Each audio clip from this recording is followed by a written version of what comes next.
Oi, gente, tudo bem? Hoje eu quero falar com vocês sobre o poder da confissão. Eu tô lendo um livro maravilhoso que é esse aqui, A Coragem de Ser Imperfeito, da Brené Brown. E esse livro ele fala sobre vergonha e vulnerabilidade. E é muito importante a gente entender, primeiramente, o que é a vergonha, né? Qual o conceito da palavra vergonha e quais são as duas ramificações que essa palavra tem. Bom, a primeira ramificação é a culpa. Culpa é quando a gente comete algum ato que vai contra os nossos princípios ou quando a gente deixa de fazer algo de acordo com eles, né? Então, a culpa ela não é totalmente negativa, porque ela me dá a oportunidade de fazer certo numa próxima vez. A outra ramificação é a humilhação. A humilhação é quando eu recebo um profundo constrangimento, mas eu não concordo com aquele tratamento recebido.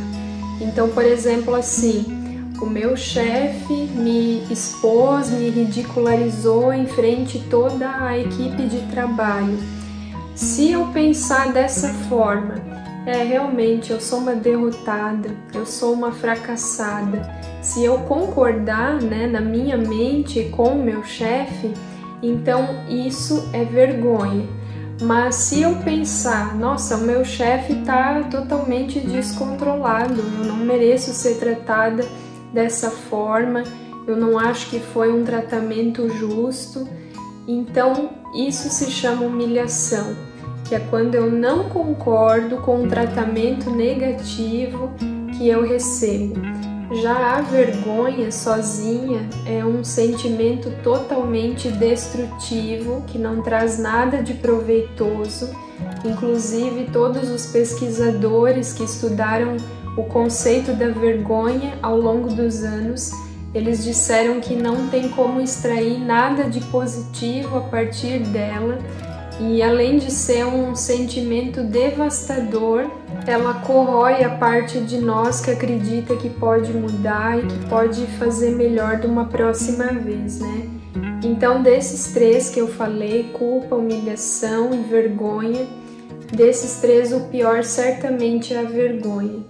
E aí foi interessante ler que a autora fala nesse livro que quando a gente consegue confidencializar a nossa vergonha, e quando eu falo vergonha, pode ter sido uma situação traumática do passado, às vezes uma culpa que a pessoa carrega, uma humilhação recebida, um constrangimento que ela viveu, alguma coisa no passado que tenha gerado uma ferida, né, que não esteja cicatrizada, curada.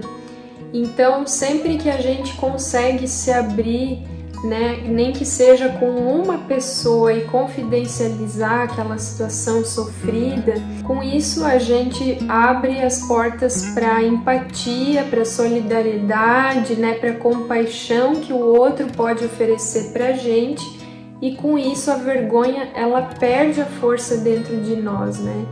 E eu também achei muito interessante outra coisa que a autora fala no livro, que como a vergonha ela é um conceito social, então a cura para a vergonha também precisa ser entre pessoas, porque é muito importante sim haver ali uma autoaceitação, né? Depois que o sentimento da vergonha ele toma forma dentro da gente, mas a cura para a vergonha, ela se dá entre pessoas, ela se dá ali num ambiente saudável, né, de solidariedade, de compreensão, de empatia, né, que é se colocar no lugar do outro.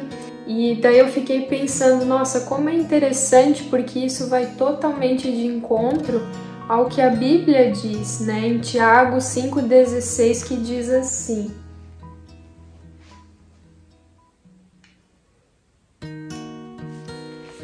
portanto, confessem os seus pecados uns aos outros e orem uns pelos outros para serem curados. A oração de um justo é poderosa e eficaz.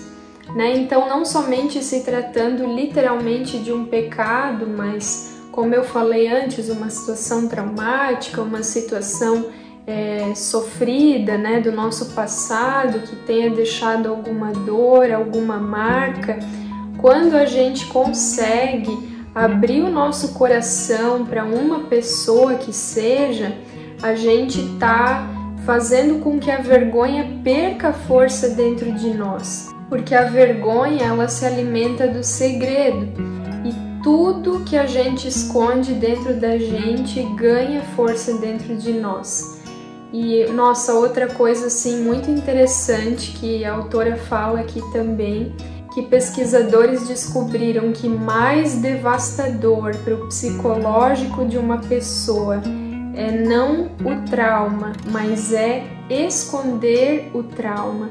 Então, para o nosso cérebro, nossa, isso é muito forte, pensar que é mais destrutivo confidencializar, esconder, né, guardar ali as 7 chaves, aquele acontecimento ruim, do que o próprio trauma em si, né, do que a própria vergonha sofrida. E é por isso que a Bíblia é sábia, né, e ela vai nos encorajar o tempo todo a gente viver em comunidade, né, a gente viver em comunhão com o corpo de Cristo. E por isso a importância de a gente ter uma pessoa idônea, uma pessoa sábia, né, uma pessoa confiável na nossa vida, no qual a gente se sinta à vontade para abrir o nosso coração, para confidencializar, né, esses segredos que fazem tão mal ficar ali guardando. Então a gente precisa, claro, ter muita sabedoria, né, para quem a gente vai falar. E tudo tem a hora certa também, mas eu queria assim encorajar você com esse breve, né, e simples vídeo a você ter essa pessoa na tua vida, identificar essa pessoa, né, ali no teu círculo social. Pode ser teu cônjuge, pode ser de repente um amigo, uma amiga, talvez até um pastor, uma pastora da tua igreja, um irmão em Cristo. Mas é muito importante sim a gente ter uma pessoa pelo menos, né, no qual a gente preste contas, no qual a gente possa abrir o coração sem reservas, né, sem medo de ser julgados. E esse livro ele fala muito sobre vulnerabilidade, né, e isso é algo que eu sei, mas lendo esse livro assim ampliou ainda mais o meu entendimento, né, do quanto para a gente viver curas, a gente precisa se colocar nesse lugar de vulnerabilidade, né? De mostrar que nós não somos perfeitos, de que todos nós, né, temos as nossas mazelas, as nossas dores, né, as nossas vergonhas, né, como também é o tema principal aqui desse livro. E é possível sim a gente viver uma vida livre, né? Eu acredito que Jesus, ele não morreu por nós apenas para nos dar salvação, mas também para nos dar uma vida plena, né? Uma vida em abundância, como diz na Bíblia. E viver livre da vergonha faz parte disso, né? A Bíblia diz lá em Gálatas que foi para a liberdade que Cristo nos libertou, né? Que a gente não deve se deixar submeter de novo ao jugo da escravidão. Então você não precisa e nem deve, né, continuar a tua vida ali carregando a dor dessa vergonha, dessa humilhação, dessa ferida. Abra o teu coração, né, primeiramente com Deus. Se a tua situação for um pecado, pede perdão para Deus, que Deus certamente vai te perdoar. E tenha uma pessoa também para você confessar, né, confidencializar essa tua situação, para que dali em diante você viva livre e tenha uma vida plena, que é o que Deus quer para ti, tá bom? Bom, então esse é o vídeo da semana. Como eu disse, é um vídeo mais simples e sem assim muito roteiro. Essa semana não estava muito bem, peguei aí uma gripe forte, não deu para gravar vídeo. E aí esse foi assim de algo bem pontual mesmo, né, que eu tava fazendo a leitura desse livro e acabei querendo dividir aqui com vocês, mas eu espero que ele fale contigo de alguma forma, tá bom? Então é isso. Que Deus te abençoe, fique na paz e até o próximo vídeo.